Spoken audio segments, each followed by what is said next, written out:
Tony is my name. I believed that, at 37, my life would be going in the direction I had planned. But things didn't work out that way. It was our anniversary when I arrived home early one day from work. I work as a rising bank manager for a reputable bank, I won't name them. How foolish I was. The signs were there in front of me the entire time. Is my now ex-wife and her boy toy from back then entwined on my bed. Let's call her Witch since I promised never to mention her name again. Surely the 304 needs a name? Additionally, the shoe fits. The three of them had the nerve to tell me to leave so they could finish. Well, I made it out okay, heading straight to a motel, vowing never to sleep in that house or in that bed again. The number of men she has been deceiving behind my back is incalculable. Before I continue, let me tell you a little about our previous marriage. We got married young because that's what two foolish kids do when they think they are in love. At that moment, I knew I loved her. Looking back, I wonder if she ever truly loved me. Nevertheless, our daughter was born a year after we were married, and our son followed 2 years later. I understand your thought, considering her ungenerous behavior, they aren't mine. I hate to break your bubble, but they belong to me. The week after I parted ways with their mother, I had them tested. As I was saying, there I was, cash in hand, in my motel room. If that witch looked up the charge on our shared card online, I didn't want her to know where I was. Well, until I paid the damn thing off and cancelled it tomorrow, it was ours. Given the late hour of the day, I was unable to do much with my finances at the moment. I therefore knew that in order to safeguard everything I had laboriously worked for, I would need to act quickly once the sun rose tomorrow. Not a single penny that I didn't have to give her in the divorce settlement was going to go to her. Forgiveness is a joke. I wanted the witch burned. I was therefore searching online and making call after call in search of the city's top divorce attorney. There was no lack of money. I was making 6 figures, so I could afford to take the hit to my account because I was about to get promoted. In addition, having worked in the banking sector, I was aware of all the ways to avoid having my money seized by the government. However, if I went into the office tomorrow, that would have to wait. While she was at work, I was thinking about going home and packing my things. I didn't care now if the witch saw that my belongings were missing. I am aware that the witch called me several times, but I never took her calls.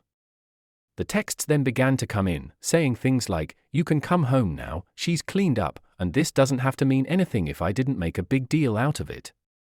Did I not know the witch? Before long, it was begging. That evening, as 6 o'clock rolled around, I knew the kids would be asking how I was, since I'm usually home by then, and wondering when I was going to get home so we could celebrate our anniversary with dinner. I thought the witch had gone insane at this point. Did she really think that after I caught her cheating on me with another man, I would still want to celebrate our wedding anniversary? She must really be a moron. When my daughter called, that was it. I hated lying to her, but I was not going home that night or any other night, not unless I needed to pack. "Hi honey," I uttered after gathering my courage. "Mom is freaking out." "Dad, where are you?" Excellent, I thought. This implied that she was either concerned or unable to locate me. I previously informed the children that she was 34, as both of them were believable. "Yes, Miss Tyler was a nice lady, but why are you traveling for business with her?" "Sorry baby, I have to go on a business trip at very short notice." "But don't worry, I'm not alone." An evil smile crossed my lips at the sound of the witch's what I could hear over the phone. I knew the witch hated her guts, but I never knew why. Chris, her first name, was a very kind woman and a lesbian, so I don't know why the witch always felt threatened by her. Now that I think about it, maybe she was afraid someone would sweep me off my feet and steal me away from the 304. As I thought on that, I wish someone had, then I wouldn't have wasted 17 years on the 304. Oh, the presenter for the conference, which I wasn't going to, became ill with food poisoning, so my boss asked if I could fill in. Miss Tyler was already leaving, so we're traveling together.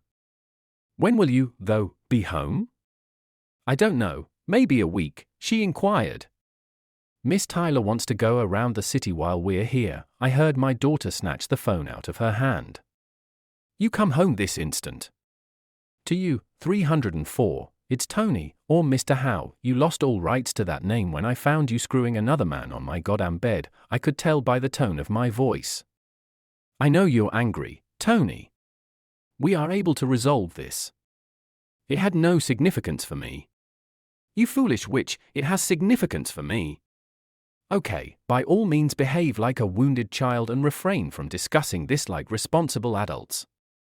You are welcome to stay away, but please understand that I will be taking advantage of every man in this house going forward.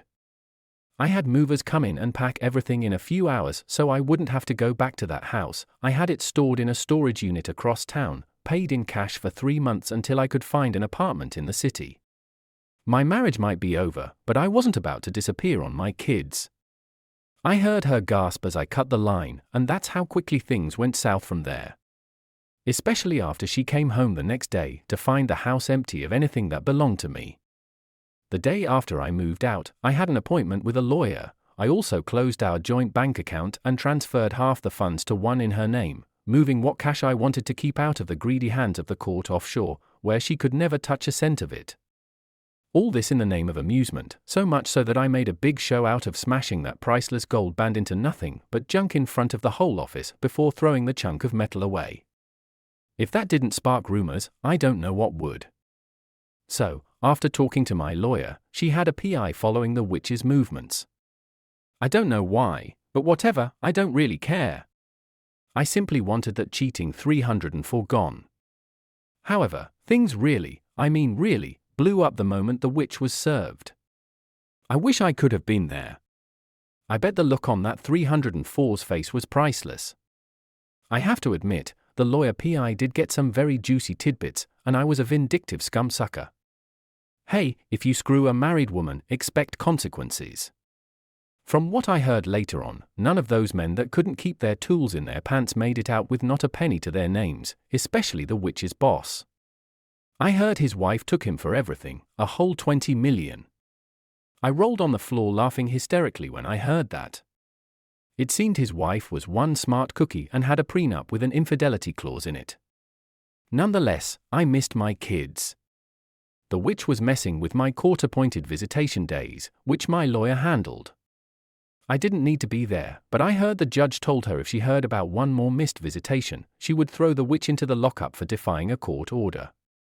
The first visitation, or any others after that, did not go as well as I hoped. My kids blamed me for breaking up our family. I told them I wasn't the one that broke us up, that was their mother. Not going into too much detail yet, I did explain to them that I had walked in on their mother with another man in our bed, that was why I couldn't be with their mother. Then came the day my entire world fell apart.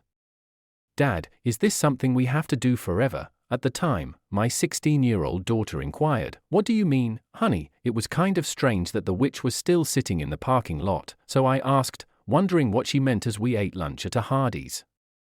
I mean, do we have to keep coming on the weekends? As soon as my daughter said those words, I felt my heart sink to my stomach. Do you not want to see me? I put down my drink and asked as calmly as I could, it's not what I mean. Only on the weekends. We can still get together for holidays and birthdays. Do you also want that? I looked at my son, who is almost 14, and asked, Dad, why do you have to make such a big deal out of it? It's only sexual. Is there no way we can just go back to the past, when my own son couldn't bring himself to look me in the eye? My eyebrow quirked. So, I'm just what? The giver of presents to you. Is that my only usefulness? You see, I'm not sold on that. Your father is me. Or I'm not. I so hoped they wouldn't fall for their mother's BS, but it seems I was wrong. Choose, I said sternly. Well, Mom's partner is kind. You know, I slapped my drink off the table, making my kids jump in shock, and yelled, fine, you don't want me as your father anymore, so be it then. He takes us places when you aren't. I don't have any kids anymore. I raised those kids, I went to every damn boring game they had and cheered because that's what a father does, right? Be there for their kids, at least the ones who appreciate them. So, when the promotion I was up for came in, I didn't even blink when they told me I would have to move to Charlotte, North Carolina, to take over the regional manager position for the Southeast. Of course, I heard them calling after that, but I wasn't about to turn around so they could stick another knife in my heart. The kids tried to call, of course, but I didn't answer. If they didn't want me, it would be better for my heart not to hear their voices. One can only break their heart so much before it's irreparable. There, I had sold off the bedroom stuff I had bought for my kids, thinking they would want to be with me when I found a big enough apartment for us. Why keep things around when you know it's just going to make you feel even more miserable than you already are? The witch therefore had the gall to bring the prick who has been swindling me behind my back when it came time to sign the divorce papers. This didn't need to happen in Mr. Hal, she said, her smug expression quickly dissipating upon seeing my rage. We could have worked out an understanding between us, but you had to throw away 17 years. No, 304, you did the moment you allowed that prick between your legs. I'll admit it, I had a great time doing it. However, I wasn't going to let you drag me down any longer just so you could have a live-in babysitter while you 30 for yourself out. Miss Smith, we aren't here for you to antagonize my client, my lawyer said, placing her hand on my arm to stop me from doing something foolish. Pulling out my checkbook, the one check I was really looking forward to signing, I wrote out the full amount for the child support for the next 6 years and gave it to my lawyer with a comment in the memo section that said, "Eat, choke on it, and die." After signing the divorce papers and seeing the slight smirk on her face as she read them, the witch said, all right. The good thing that came out of all this was no alimony. The witch thought that scumsucker loved her and was planning on marrying him before the ink was even dry. That represents your entire child support payment. As I continued to leave my previous life behind, I heard my lawyer say, "Don't expect another check. That is not possible for you to do." Tony, there's no legal barrier stopping Mr. Hal from making his entire child support payment at once. I gave my lawyer my new address to the condo the company had provided for me in Charlotte so she could mail the divorce decree to me when it came in. Personally, I'd say burn the damn thing. I no longer wanted a reminder I was married to that low-down type of person. I heard the witch scream, but I didn't care. That was the last thing she would ever get from me. I left the city an hour after the divorce was signed, and I had no reason to stay there anymore. My parents told me over and over again how upset the kids were when they discovered I had moved out of the apartment when they went to visit it a few days after I left, and although I would like to say I didn't care, they were still my kids even though they didn't want me as their father. It was odd that they would go there at all, perhaps because I hadn't returned their calls in more than 3 weeks, or perhaps because I hoped they would see the error of their ways, but it was too late. They made their bed, and I had to move on with my life. They wanted this, I did not. It was time for them to understand actions have real consequences, even if it broke my heart. They did beg me to talk to them, or at least give them my new number, which I had changed the moment I left the city. I'm 44 now, 7 years later, and even my wife will admit that I was a bitter asshole for the first 2 years I was in Charlotte. Since I didn't have a wife or kids when I moved to my new hometown, I didn't really have a social life during those years. Instead, I threw myself into my work, and since I didn't have a social life, I went to the gym. Sure, I got a little pudgy, but I put my family, or did in this case, first before going to the gym. How stupid was that, considering how things ended? After my 2nd year there, I met my second wife, Catalina, who had some balls to march into my office like she did and insist that I take whatever crawled up my bum out of it. I couldn't help laughing so hard at her audacity that I almost fell out of my chair. I had only seen Catalina in passing around the building at the time. Catalina grinned and said, "So, you can laugh and smile." Her tone was exotic and seductive, and I felt as though she knew I was in love with her. I mean, no one ever spoke to me in that way at work. I felt like I should just piss off and die. And here I was, a 5 feet 1 inch Hispanic woman who couldn't weigh more than 100 pounds, dripping wet, mouthing off to the regional manager of the banking department. "Catalina Rodriguez," she said in return, flashing that beautiful smile. At the age of 39, that marked the start of my life's reconstruction. Please don't misunderstand, Catalina didn't just leap into my arms. She wouldn't even consider going on a date with me until I had established a rapport with her over the course of 3 months. As I did with hers, she learned about my journey and what led me to Charlotte. Considering how she had caught her then fiancé in bed with another man, it would appear that those who claim to love you are the ones who are your worst enemies and have the most power to harm you. It took me some time, but whether a man or a woman, cheating is still cheating. I tried to comfort her, even though I felt bad for her, that she found out then rather than 17 years later as I had. Gradually, the anger I experienced subsided. I checked with HR to make sure that dating Catalina wouldn't create any issues, which it wouldn't because we worked in different departments. We finally had sex on our 4th date, maybe. Catalina was nervous about getting that involved with a man again, not that I didn't want it before then. It's not my fault. I didn't trust a woman for 2 years.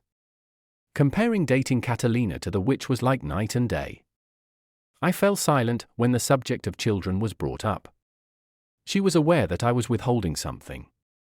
She really does pick the strangest moments to surprise me. I really enjoyed it when she asked me why I wouldn't talk about children while she was riding me hard and quickly. They disowned me. I averted my gaze, the pain remained acute despite the passage of time. How come? That clearly surprised her. Nobody in her family would have done such a thing. From a very close-knit family, Catalina hails. I had met them by then and, despite the fact that I knew they were speaking in Spanish about me, they were a really pleasant group of people. I kept my Spanish lessons a secret from Catalina, since one does things for the people they love. I could therefore understand why the hell she was calling me when she got upset.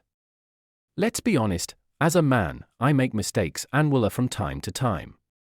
I mean, I'm just a human. Catalina gripped my face to allow me to look at her and said, "Oh, honey," looking down at me. Hey, I didn't mind that she buried my face in those firm breasts when I told her everything that had happened that day. I'm so sorry they tossed you away like that.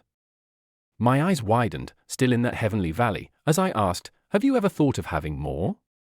She was 33 at the time and said, "Catalina, I know, but we've been dating for a year now, yet I'm not getting any younger. I love listening to you talk about anything. I love that you listen to me rant without you feeling you have to fix something, that you just let me vent. Trust me, that woman can vent like it was nothing. Don't tell her this, but sometimes I irk her a bit just to see her mad. And let me tell you, she is hot as hell when she's mad." And the angry sex? I thought I had died the first time we had that form of coitus. After she had let go of my head, I said, "I know we've both been hurt so deeply, but I want this. I want you." "What are you saying, Catalina?" Despite the fact that I really wanted to be back in that valley. She blushed as cutely as she did at that moment. "I'm saying I want to have a baby, and I want you to be the father." "Honey, is this the right time to be talking about this?" I asked. As previously mentioned, she tends to bring up extremely significant subjects at the oddest times. She gave me a childlike shake of her head, and I had to bite my lip. I collapsed back onto the bed after she slid forward toward me, and I squeezed her folds, saying, "There's no time like right now to talk about it, after all. It's why I stopped taking my birth control. I know that woman hurt you. I know it's taken a long time for you to trust me. I didn't let on that I knew you held doubt in your heart about my faithfulness. I never condemned you for that, as I'm sure you felt my aloofness at taking things further with you. Yet, how have I not proven to you that I am in no way, shape, or form like that woman?"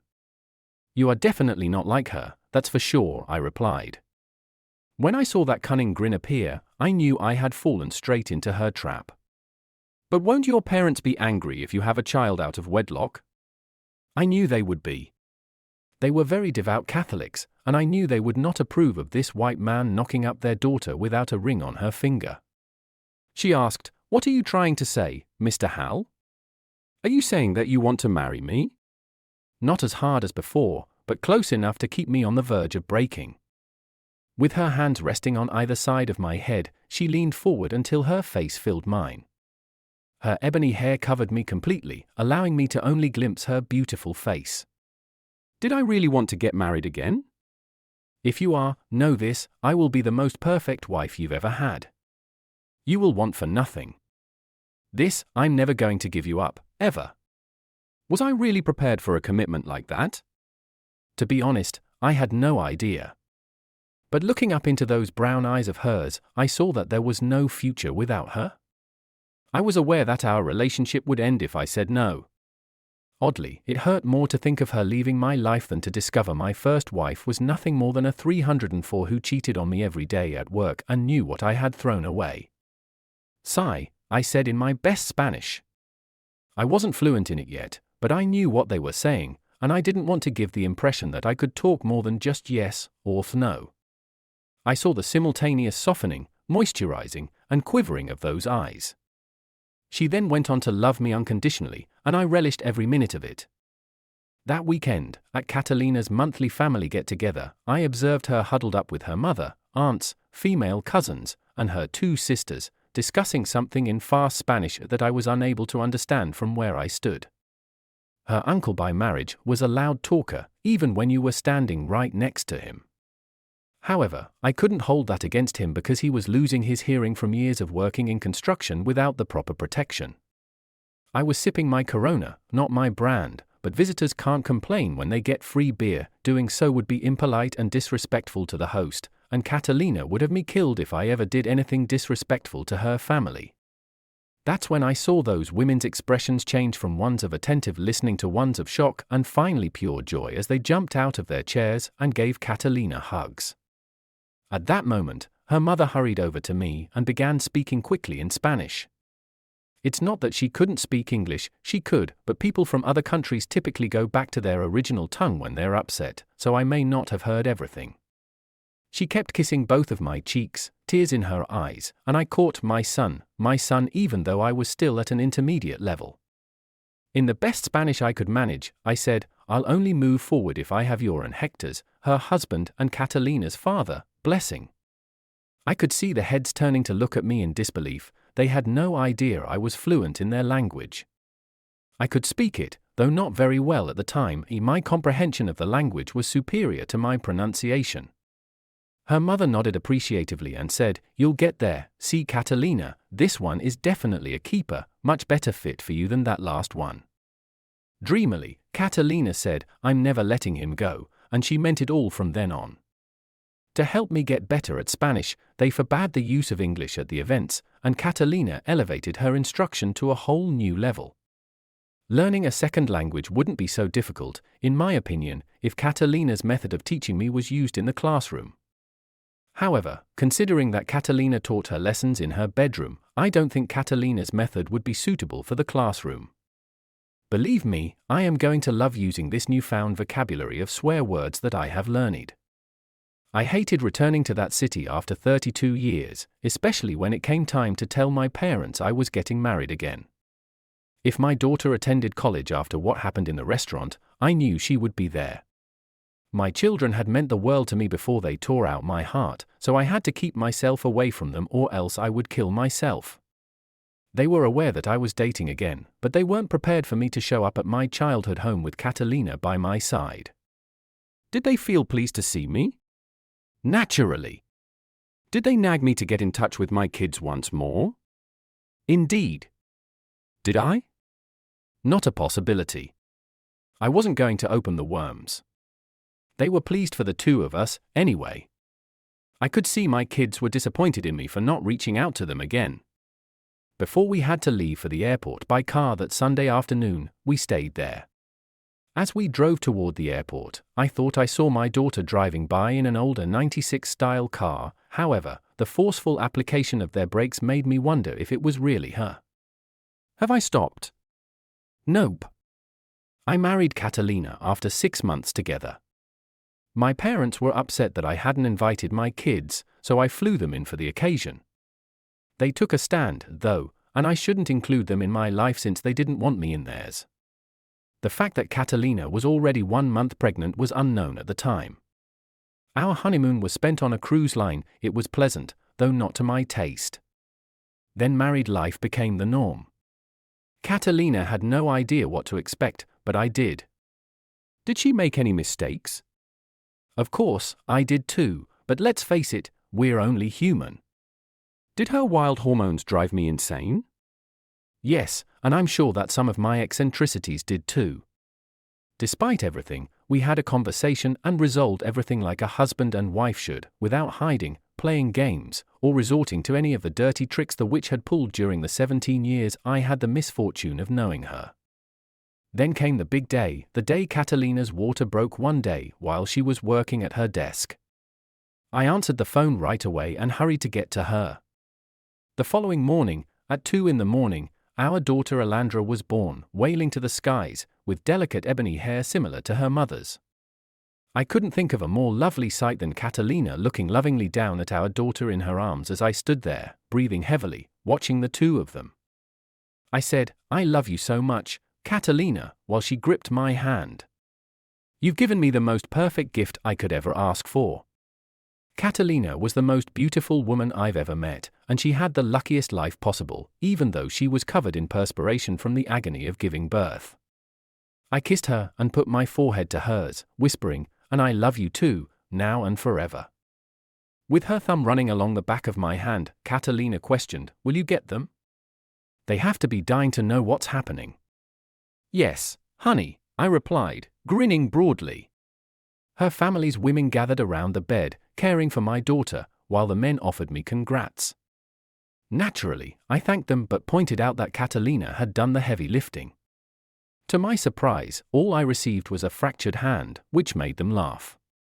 Thus, life proceeded as usual. I seem to recall only a waking fog from the first year following Alandra's birth, and I think I may have gone a month without sleep at one point. However, I did go through that when I was looking after my other kids. Alandra was treated with extreme spoiltness by Catalina's relatives, who never dismissed or ignored her. I'm also guilty, but since I'm the father, I should spoil my daughter.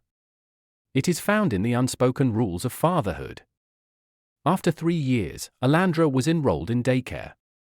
I was observing the meal that the daycare provided to individuals who had children under their supervision. I can tell Catalina watched it too because whenever Alandra did something cute, she would call me to tell me to turn on the feed. When Alandra first began to speak, we had taught her both Spanish and English. I was not going to take that away from her. What child doesn't want to know what their mother is singing to them, after all, when her mother sings to her in Spanish? Alandra has been using all 3 of them in conversations for the past few months, though I'm not sure where she picked up the skill. That confused me a little bit for a while until I learned about Spanglish. Were our lives flawless until then? No, nothing is flawless. However, if you collaborate, support one another through good times and bad, and communicate with one another, it could be almost ideal. At that moment, my mobile phone rang. My past was about to catch up with me, even though I didn't realize it at the time. Without even checking the caller ID, I picked it up and answered it, otherwise, I might not have. "Hello," I replied with a smile while observing Alandra having fun with her pals. "Dad," my heart was thumping so hard in my ears that I could hardly hear my daughter. "Dad, please talk to me," I asked, knowing exactly who it was. "Who is this?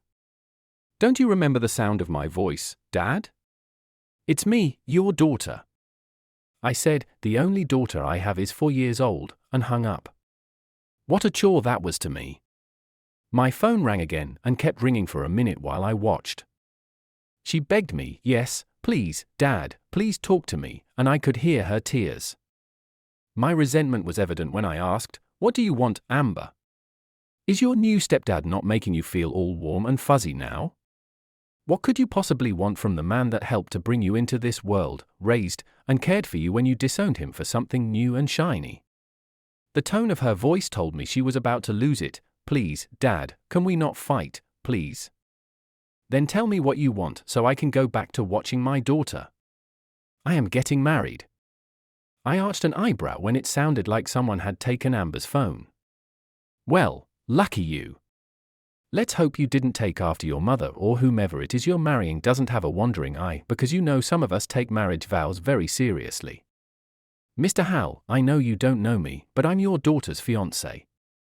Again, I have to reiterate, I only have one daughter.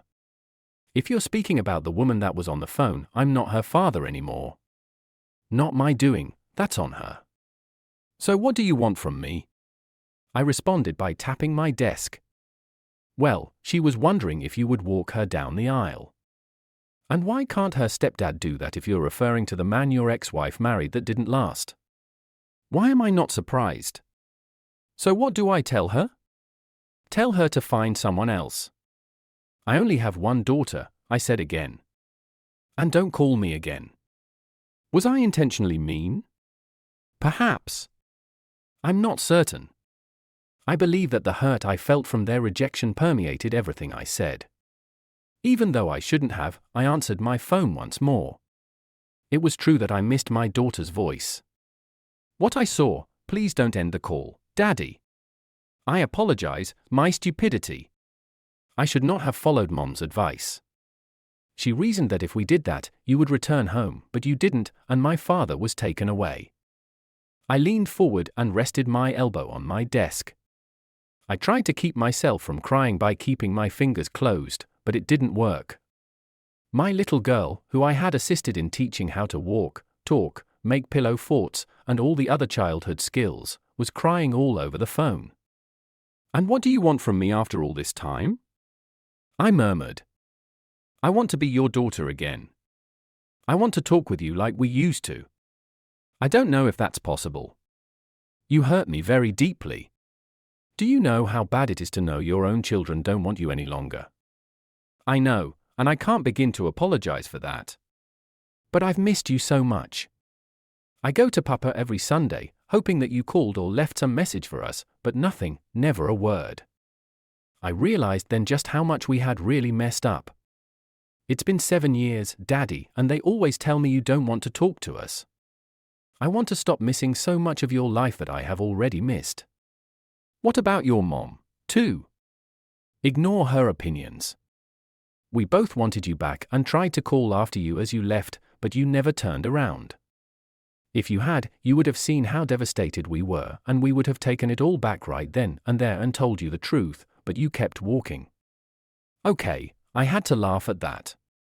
Where was this fire 7 years ago? I was a kid, you know?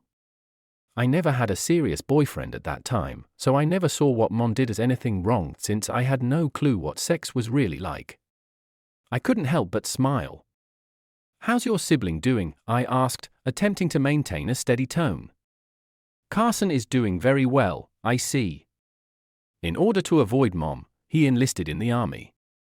I was afraid that my son would die far from home on foreign soil, but he assured me that he would only be gone for 4 years, so he should be out by next year. Her tone was hopeful. Dad, were you remarried? Yes, but why? Don't get upset, I happened upon your Facebook page. It wasn't my Facebook page, rather, Catalina had created a family page so her family in Mexico could be informed about our progress and Alandra's growth over time. I would have liked to have attended. My daughter sighed, I bet it was a lovely ceremony. So, Dad, what's my sister's name? Alandra, I said with pride. She has such a sweet appearance. When you're all set, I'd like to meet her. No pressure, my daughter said, clearly fearing that if she pressed the issue, it would be the last she heard from me. To be honest, I wasn't sure what to say about it at the time because I was conflicted. I'd like you to meet David, Dad. He reminds me of you, and he's a good man. Is it acceptable for us to visit you? We guarantee not to put you or your new family under pressure. I'm eager to learn more about them. I'm not sure. I'll need to talk to Catalina about this. I recognize. Do not forget about me, Amber, please, Dad. How could I? I've never forgotten about you, I said. You are my child. I will always remember you. Oh, Daddy, she sighed, and then broke down once more. Across the line, I heard something rustle. Mister, would it be okay if we gave you a call back, Hal? Amber will require some time. Observing the time, I realized that it was my turn to pick Alandra up from daycare. Catalina and I alternate, allowing one of us to enjoy a few hours of quiet before returning home to a boisterous 4-year-old. While I adore Alandra dearly, there are moments when she pushes the boundaries of what is acceptable. However, that's the essence of maturing, to push oneself to the limit. My daughter needs to be picked up from daycare. I said, she can call in an hour, as I got up to gather my belongings and closed my briefcase. I recognize. I'll let her know, I said, taking out my cell phone, accessing my files on its hard drive, and choosing the one file I hadn't opened in years because it would hurt too much. I did feel a tear welling up as I saw the picture of my 14-year-old daughter filling my screen, wondering what life would have been like if I had turned around that day in the restaurant. I can't help but feel that I miss them so much. I closed the picture and pulled up my wife's number. "Sí, amore," Catalina's seductive voice filled my ear. "You won't guess who I got a call from just now," I replied in Spanish. We always spoke in Spanish at work to prevent someone from listening in on our conversations. "Who?" "My dear daughter," over the phone, I could hear her gasp. "How are you doing?" Her voice carried concern, which I heard. I said to myself, honestly, I can't say, as I made my way to the elevator, which would take me to the daycare's 5th floor. What was it she desired? I said, to tell me she's getting married and that she wants to meet you and Alandra while I was waiting for the taxi to pull up. I see. I'll talk to you about this when I go home. Are you en route to collect Alandra? Obviously, my love, I grinned and said. All right. I'll soon return home. Will dinner be tacos, okay? I might not like refried beans and a few other Mexican dishes, but I love Catalina's cooking. Honey, if you're making them, you know I'll eat 6 of those things, I joked, and it was true. My wife's soft giggle made me smile, and I set my briefcase down and knelt down as my daughter ran towards me, shouting, "Daddy," when she noticed me. Alandra's tiny arms encircled my neck as I held her tightly, reminding me of how Amber would have done the same thing at Alandra's age. Are you ready to head home? I asked, to which my daughter vigorously nodded her head. Scooping up my 4-year-old in my right arm as I rose, nodding to the man who was in charge of the kids that day. He switched off every other day with his wife as I rose to my feet. Did you have fun today? Go put your stuff away, honey, I directed as we entered the 3-bedroom condo Catalina and I had bought after returning from our honeymoon, since the one the company had supplied wasn't large enough for our needs. After Alandra's birth, contentment flooded my heart at the sound of my daughter's feet racing towards her bedroom. I was in our bedroom as I changed out of my suit. A warm smile was plastered on my face as Alandra chatted away rapidly about how her day went as I carried her to my car. Normally, Catalina and I share a car if she isn't in daycare. Hello, I replied, letting my t-shirt fall down to my chest.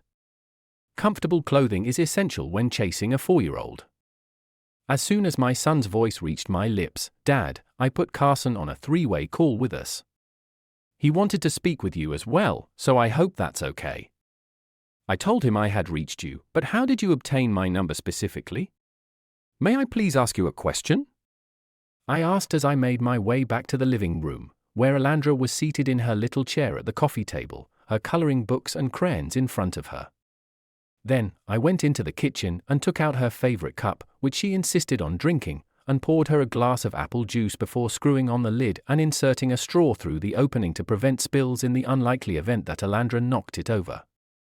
Here you go, honey, I said in a loving voice, setting Alandra's drink before her. Gracias, Poppy, Alandra chirped with that toothy, loving smile of hers, watching those cheeks heat like her mother's always did. Dad, who was that? Carson asked, confused. My daughter, I spoke truthfully as I lowered myself onto the couch. Your baby sister, I informed them, watching my daughter's head snap up at that. Poppy, do I have a brother? Alandra asked, switching to English like she normally does. I got used to it, so I just rolled with it. You do, I nodded, and a sister, smiling as I watched my daughter jumping from her seat and racing around the table. She climbed into my lap. Poppy, I want to hear 2 flays, she spoke with those doe-like eyes as she peered up at me. Okay, honey, lowering my phone and putting it on speaker. Carson, Amber, I'd like you to meet your sister, Alandra. Say hi, baby, I encouraged her as I rubbed her back. Hola, Alandra, she said excitedly as she bounced on my leg. English, honey, they don't know Spanish, I informed her, seeing her nod and understanding. Hello, little sister, I'm your big sister, I heard Amber's trembling voice. Hi. Where are you? Are you here, or are you close?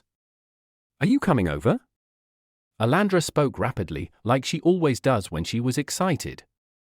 That would be hard for me, lil sis. I'm in California at the moment, but I would really like to meet you, Carson said. I heard my son trying to hold back his own emotions. Amber told me you joined the army. I did. I had to get away from Mom. It got worse after you left. I'll tell you later. No, don't. I don't care what happened to her, that's in the past, and I'd rather keep it there, I said sternly. Okay, I heard my son sniff. So, Dad, I heard you got married again? I did, and she's the most amazing woman you'll ever meet, I said proudly. I hope I can, only if you're okay with it. I know I said something hurtful to you that day. For the past 7 years, I've hated myself for it.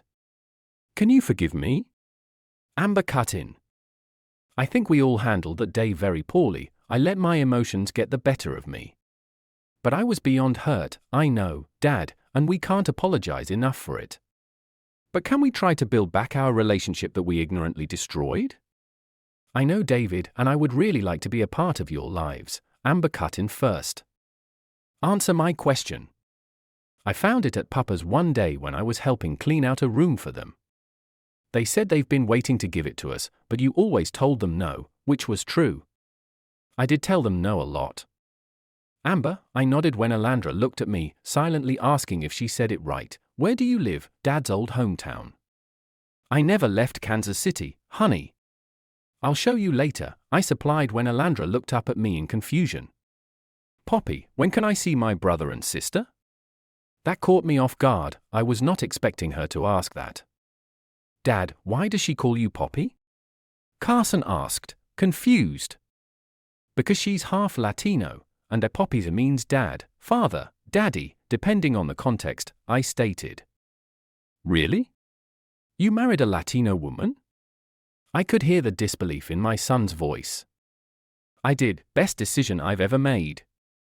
Otherwise, I wouldn't have this little munchkin, I said, tickling my daughter, listening to that giggle of hers.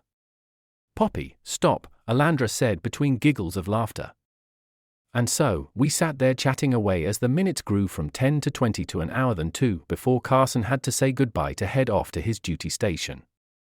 I agreed that Carson could call later when he was off duty. Then Amber left, only after a tearful goodbye to the two of us, with Alandra standing on the couch between my legs and my chin resting on her left shoulder with her leaning against my chest.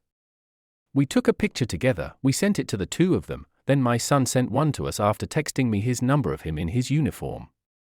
I have to say, my boy did look good in it. I was very proud of him. I worried, but I was very proud of my son. It takes a lot of courage to put your life on the line, no matter if he only did it to get away from his mother. Then came the picture of Amber and David, snuggled together. I could see my daughter trying not to cry in it. How my daughter had grown so beautiful while I was away. God, I hate myself for missing these years with them. However, what's done is done, nothing can change it. All we can do is move forward in hopes of making up for lost time. Catalina walked in that evening at her usual time, 5:30 on the dot. I never have to worry about her sneaking off like the witch did for however many years she fooled herself. No, not Catalina. I knew her family would disown her if she broke her vows of marriage, not that she ever would. That's how much I trust Catalina. Compared to the nightmare of 17 years, it's funny, isn't it, that you don't see the signs until it's already over.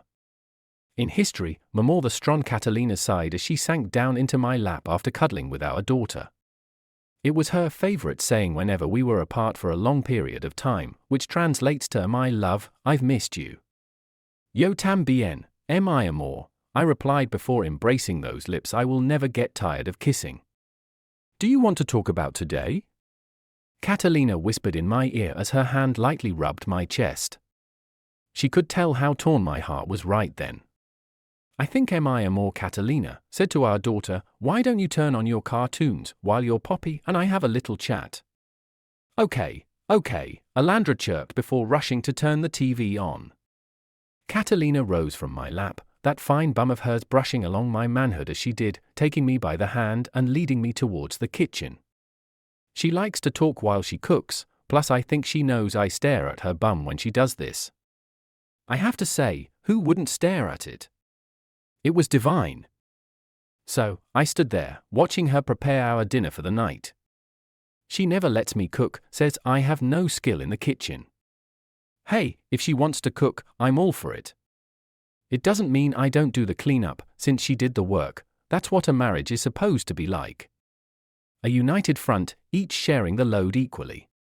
Or that's what I think anyway. Plus, I have to admit, she is a better cook than I am. I noted how she listened intently as I told her about the conversation Alandra and I had with Carson and Amber. He so looks like you, Catalina said sweetly when I showed her the picture of himself Carson had sent me. Oh, don't they just look adorable together, she uttered when I showed her the picture of David and Amber. So, honey, what do you want to do? She asked, shooting me that look of hers. I know it never sat well with her that my children and I were estranged, yet she never pushed the subject.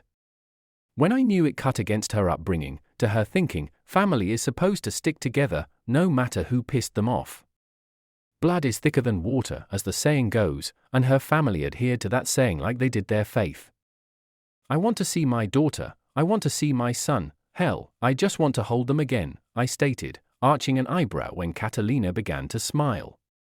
About time, Catalina said, throwing her arms around me and planting a kiss on my lips. I know it will take time for the three of you to get back on good footing, but I'm going to be here with you. I am your wife, after all, and I'd never leave you stranded, she said in this loving tone as she stared up at me. So, you're ready to become the mother of 2 more kids? I asked, to which Catalina just nodded vehemently. To my question, Catalina came from a very large family, and I knew she wanted more kids. We were waiting to get Alandra into kindergarten before we tried for another. That way, Catalina wouldn't be overburdened with a 4-year-old underfoot and her pregnancy. Now, you call that daughter of yours, I wish to speak with her and set a date for their visit, Catalina said, patting my chest. Amber, do you have video calling on your phone? I texted her, Dad, I didn't think you would contact me so soon, and no, not on my phone, but my laptop does. Why? Go get it, someone wants to speak with you, I texted back, giving her my Skype ID. I use it to talk to Alandra whenever I have to go out of town for business.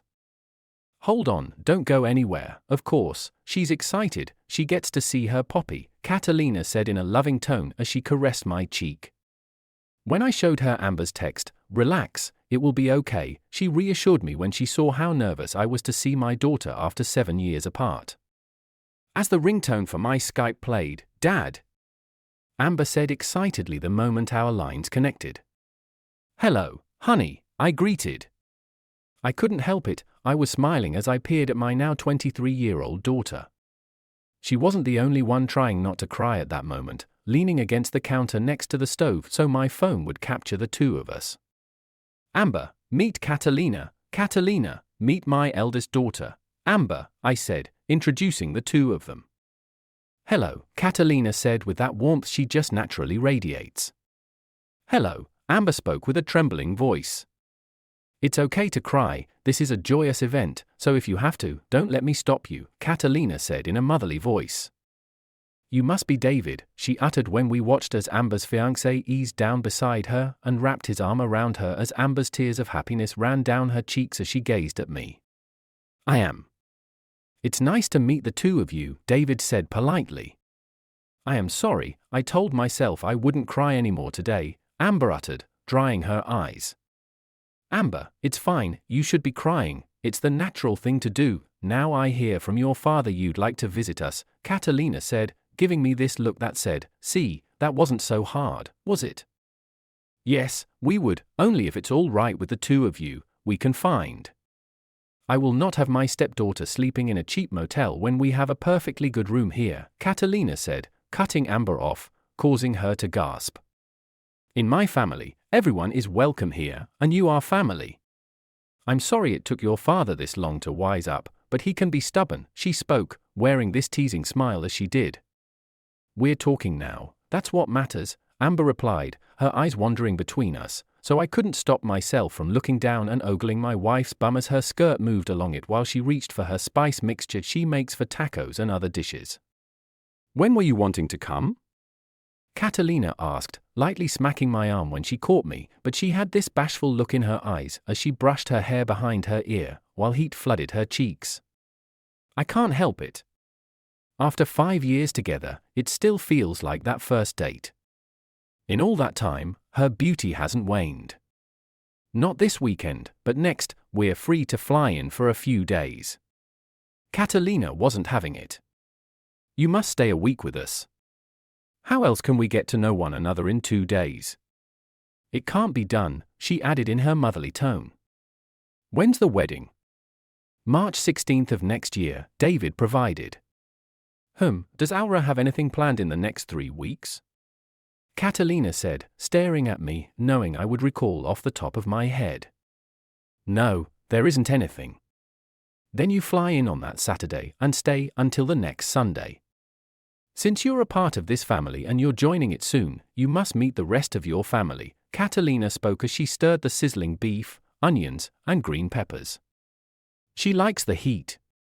I can't handle it that high, so she only uses jalapeno peppers and bell peppers to cut down on the heat level. Dad, are you okay with this? I could see how nervous Amber was as she waited for my answer. I am. I want to see you, honey. I've missed you so much, I said truthfully. And I missed you too, Amber said, trying not to let her emotions get to her. David, can we?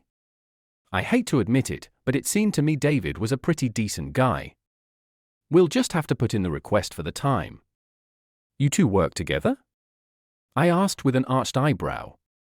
We do. I got a job as a pharmacy tech, and David is the manager of the store I work at, I noted, noticing how my daughter had this loving gaze as she peered at David. Don't chide them. Remember, we met at work too, Catalina said with this sexy little smirk of hers. You did? Amber asked, her interest piqued. It's not an appropriate story with a child within earshot, I said, hearing the sounds of my daughter's feet racing towards us. Mama, can I have some more juice? Alandra questioned, holding up her glass. Mama was wiping her hands on the dish towel that hung on the oven's door handle. Poppy, who are you talking to? Alandra asked, staring up at me and my phone. I noticed how Amber had her hands cupping her mouth when Aura stood before me. Your sister, I replied, gazing down at my daughter. Alandra produced a high-pitched shriek and waved ecstatically as she danced on her feet. Hello, Alandra, it's lovely to see you, Amber remarked gently. You look so pretty. Are you coming to visit? Alandra asked again very quickly. And thank you, you are adorable, Amber nodded. I know, Alandra remarked with a huge grin as she swooned. Alandra, why don't you go back and watch your show while we work things out? Catalina spoke in a kind, motherly tone as she stooped down and handed Alandra her drink. Bye, big sister. Alandra waved at my phone before scurrying back to her cartoons, or that's what I thought she was doing. Only to have Alandra run back into the kitchen 10 minutes later with a drawing she had just made. Look, Poppy, she said excitedly as she held up the picture of 5 crudely drawn stick figures standing beneath a blue sun. And what do you have there, Corito? I asked as Catalina turned to look at it as well. A picture of all of us, Alandra happily said. Oh, Mama, that's you, my brother and sister, and that's me, Alandra said, pointing to every person on the drawing. But why a blue sun? Because it's pretty, Alandra said as if that was a logical response, which to her probably was. Not that I would criticize my daughter's artwork. That would be poor of me as a father. Well, then shouldn't we put it up on the fridge for your sister to see when she comes? I asked, to which Alandra nodded her head and said very vehemently, Go on, let your Poppy and I finish our discussion with your sister, Catalina said, walking Alandra out of the kitchen after she had put the picture on the fridge door. Okay, dinner is almost ready, we must say goodbye for now. It was very wonderful meeting you. I've wanted to ever since your father told me about the two of you, but you know how stubborn your father can be, Catalina replied, eliciting a smile out of Amber. You two have a good night, and don't hesitate to call. We will. Bye, Dad, I love you. We'll call when we know anything about our vacation, Amber remarked, placing her fingers to her lips and delicately stroking the screen on her laptop.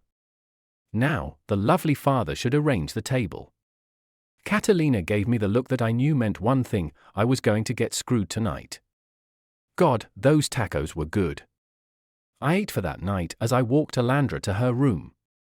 I looked back at my wife, who sauntered seductively to our bedroom on the other side of the condo, watching how she reached back and slowly lowered the zipper of her skirt, allowing it to cascade down her legs and pull on the floor, showing off that firm, apple-shaped bum. Her black thong parted her bum cheeks. I felt my manhood rousing, knowing just what she would be doing while I read Alandra a bedtime story. That was the longest 20 minutes of anticipation I've ever had, knowing my hot wife was just across my home getting herself ready for tonight's event. The sweet scent that she always wore when she readied herself for our nightly lovemaking. Sometimes it didn't happen. It happens, after all, when you have a young child you're raising. Sometimes you're just too damn tired. That didn't mean we didn't get each other off. There she stood, her hands pressed against the door frame of our bathroom. My lips instinctively smacked. Our condo complex has a gym on the ground floor, so we stay fit. Not ripped muscle out the bomb, but enough definition to know we have them. Well, in Catalina's case. I still have the hard body I earned in the 2 years of going to the gym every day. So, is Mamor ready for the ride of his life? Catalina asked in this sultry tone as those brown eyes of hers ran down my body as I quickly stripped. Leave me alone, I replied, watching those eyes of hers flare then narrow as the fires of her passion grew as my words settled in her ears. Heaven, who? Catalina mused as her index finger pressed on the middle of my chest as I walked backward to the bed, only to have my knees buckle, dropping me down onto its surface. Have you met you? I asked with a coy grin. Definitely heaven, that's so, Catalina purred, before her lips hungrily tore at mine as her inhalation of breath was loud in my ears, hearing her light mewing in my ear as I nibbled lightly down the side of her neck. Then let me take you to seventh heaven, Catalina purred in my ear. Lead the way, I replied, like I was ever going to pass up the chance to feel the inside of that velvet pocket of hers. I wasn't that damn stupid. Her eyes always had this warmness and sultriness to them whenever we had sex, telling me only I was on her mind and always would be. As she eased off my lap and slid onto the bed, I watched how those predatory eyes of hers were on me, well, as she zeroed in on her prey. Then you just enjoy it as this angel takes you to your afterlife, she stared up at me with those love-filled eyes. When she cursed in Spanish, when Alandra was staying at her grandparents' house, I learned so many new words that way. Yet not that night, no, that night it was simply the soft whispers of two people in love with one another, whispering sweet nothings to one another. As always, life moves on. Carson did call the next day, which I didn't mind, apologizing for not doing so that night, seeing how he forgot. It would have been 11 o'clock at night on the East Coast when he got off duty. He didn't want to call so late and wake up Alandra, which I can understand. Alandra is hard to get back to sleep if she is awoken too soon from her slumber. By the time we got off the phone, 2 hours had passed and I had yet to do a damn thing at work. Then again, as the boss, I could get away with it. After 2 weeks of Alandra asking when her sister was coming, it kind of got on my nerves. Well, she is 4 years old, so it kind of went with the territory. So, when the time came for Amber and Dave to fly in, I kissed my wife and slipped out of our condo early in the morning. Catalina wanted to go with, yet getting her up at 5 o'clock on a Saturday morning was like asking someone to part the Red Sea, impossible. All through the drive to the Charlotte Douglas Airport, I was a nervous wreck. As I stood there waiting for my daughter's flight to come in, my eyes never left the arrival board as I paced. I noticed the TSA agents eyeing me, yet they never approached. Then the moment happened, the moment my eyes locked onto Amber's as she and David made their way through the crowd. I saw the man nod before Amber bolted into a run as she raced towards me. "Dad!" Amber shouted in joy as she rushed towards me with open arms. I saw the tears glistening in the airport lights as they ran down her cheeks. "Dad!" Her cry was muffled due to her face being buried in my chest as she hugged me hard. I admit I hugged her hard right back. After all, this was the first time I had seen my grown daughter in 7 long years. I was not letting her go. We got some looks from people. I didn't care. We stayed like that for 5 long minutes. I noticed David was standing there patiently watching us. He had to be 6 feet 1 inch given he was taller than I was and I was 6 feet tall. His brown hair was cut neatly and combed. It showed me he cared about the image he put out in the world, instead of the unkempt hair of her past boyfriends. I remembered his clean-shaven face showed a blue tint to it. While his clothes weren't formal, they did show he wanted to impress me. "Dad, I'd like for you to meet David Callister," he said, holding out his hand to me. "Tony, how?" I greeted, noticing the firm grip he had. "Dad, where are the other 2? Amber asked, looking around for Catalina and Alandra. You know how hard it is to get a 4-year-old up at 5 o'clock in the morning on a Saturday, when cartoons aren't involved? I asked with a pointed look. Catalina stayed at home with her, right? Amber had this bashful look on her face when she said that. Are these all your bags? I asked, looking down at the one David was managing to hold in one hand due to the extended handles of their rolling suitcases. Yes, sir, David answered politely. Come on, my car is this way, I said, nodding towards the exit. Halfway to my car, my phone rang in my pants pocket. Hey, honey, I answered after seeing my wife's ID on the screen. Hello, am I amor? Has their flight come in yet? I heard her moving around the kitchen over the line. Yeah, walking to the car now. We should be home in half an hour depending on traffic, I said, pulling out my key fob and listening to the sound of my car unlocking as we neared. Okay, I'll get breakfast going. Can Amber eat eggs? Yep. Let me ask David, I said, turning back to them, who were following behind me. You're not allergic to eggs, are you? No, love them, David answered with a toothy smile. He can eat eggs, I said, knowing what she was planning on making. Good. It will take a while for the veggies to cook, so we'll be waiting for you 3 to get home. Drive safe, baby, I heard the love in her voice as I heard her chopping the veggies for her version of a Mexican omelette. Always, honey, I replied as I hit the trunk button on my key fob. Tuomo, I could see in my mind how red those cheeks were. Dad, when did you learn Spanish?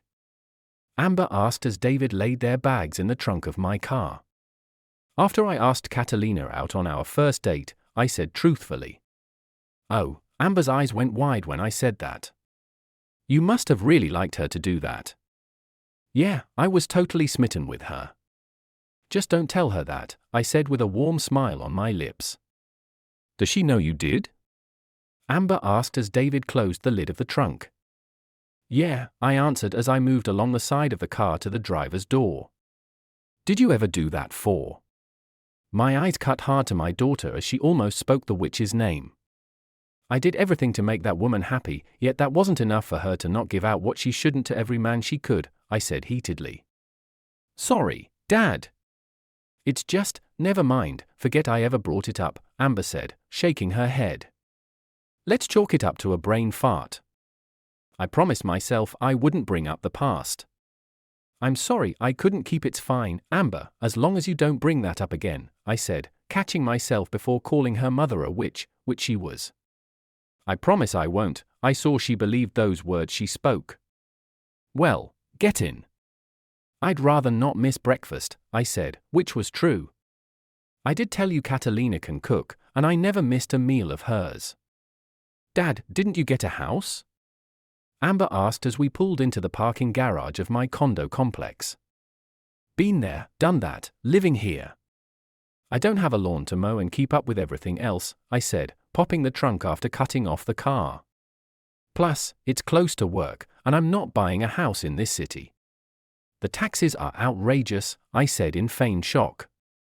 So, David, you, too, looking to buy? I smiled wickedly when the young man struck his head on the underside of the trunk lid. You're not going to tell me the two of you are living together out of wedlock?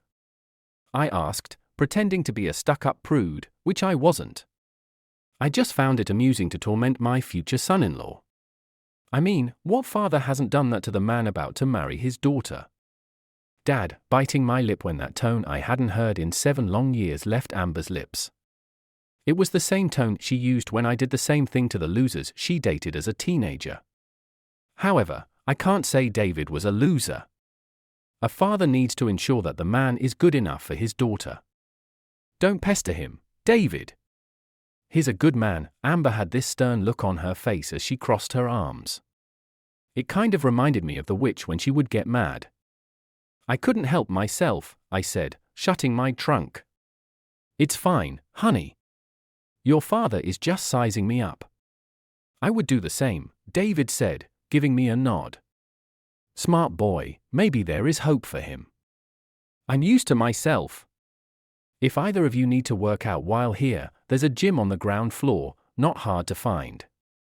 If anyone gives you trouble, just tell them you're guests of 13, I said, as I led them into the building proper, seeing them nod in understanding. I wasn't going to say anything, but you look good, Dad. I don't remember seeing you so thin, Amber said as we walked towards the elevator. Well, I had 2 kids to raise, and going to the gym was a distant second to making sure you and your brother had what you needed, I answered, pressing the call button. Can I ask, Mr. Call Me Tony, I interrupted. Can I ask, Tony, when you married your new wife, did you delve into the Lynx culture? Did I say something wrong? I saw David look at my daughter when I had a scowl on my lips. I'm going to say this once, so let this be a warning to you, do not, I repeat, do not, call them that. They hate that word. It's like calling a black man or woman the N-word. It's either Latino or Latina, nothing else. Understood? I said firmly. I meant no offense, David profusely said. I know, but it's better me telling you this now than you saying it in front of Catalina or her family. You wouldn't walk out alive. They really hate that word. They feel it's as if the white man is trying to erase their culture because people today want to push their views on a group of people who know exactly who they are, I said, paraphrasing the rant I heard Catalina having about it to her cousin when we were dating, because a few people kept calling her that at work. Seriously, could they not tell she hated that word? Some people are just idiots, I guess. I understand. No wonder Pablo constantly gives me the stink eye, I heard David whisper from behind me as I stepped onto the elevator. Catalina and Alandra can understand English and speak it. If the two of you can't speak Spanish, don't try, I said, seeing their nods in the reflection of the elevator door as I pressed the floor button for my condo. The moment I entered the home I shared with Catalina, my face lit up seeing my wife and daughter, who were still in their PJs, standing there waiting for me to return with my customary kiss and the hug to my legs that Alandra gave me. I stepped aside to let the 2 people who have been the most important people in my life for the past 5 years gaze at my grown daughter and her fiancé. Amber, David, I'd like you 2 to officially meet my wife, Catalina, squeezing Catalina into me and my daughter, your sister, Alandra, I said, watching my eldest daughter lowering herself to her knees before holding out her arms to Alandra. Hello, baby sister. I'm so happy to see you, I heard my daughter whisper as she hugged Alandra and gently rocked her.